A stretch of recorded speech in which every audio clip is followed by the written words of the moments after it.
குழுமணி அருள்மிகு ஐயமங்கல ஸ்ரீ மகாபிரத்யங்கிராதேவி திருக்கோயில் அஷ்டபந்தன மகாகும்பாபிஷேக விழாவில் பெருந்திரளான பக்தர்கள் பங்கேற்று தரிசனம் செய்தனர். திருச்சி மாவட்டம் குழுமணி அக்ரஹாரம் பகுதியில் உள்ள அருள்மிகு ஐயமங்கல ஸ்ரீ மகாபிரத்யங்கிராதேவி திருக்கோவில் ஜீர்ணோத்தாரண அஷ்டபந்தன மகாகும்பாபிஷேக விழா இன்று வெகுவிமரிசையாக நடைபெற்றது.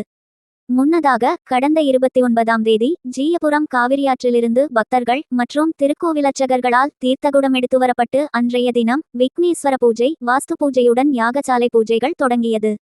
அதனைத் தொடர்ந்து இன்று அதிகாலை 4ஆம் கால யாகசாலை பூஜை பூர்ணாகுதியுடன் நிறைவு பெற்று பின்னர் யாகசாலையில் வைத்து பூஜை செய்யப்பட்ட புனித நீரடங்கிய கடங்கள் மங்களவாத்தியங்கள் முழங்க ஊர்வலமாக கொண்டுவரப்பட்டு பின்னர் பட்டாச்சாரியார்கள் வேதமந்திரங்கள் முழங்க கோபுர கலசங்களில் புனித நீரூற்றப்பட்டு கும்பாபிஷேகம் நடந்தேறியது. இந்த கும்பாபிஷேக நிகழ்வில் பெருந்திரளான பக்தகோடிகள் கலந்து கொண்டு சாமி தரிசனம் செய்தனர். மேலும் இந்த கும்பாபிஷேக விழாவிற்கான ஏற்பாடுகளை கோயில் ஸ்தாபகர் கல்யாணராம பட்டாச்சாரியார் மற்றும் நிர்வாகிகள் செய்திருந்தனர்.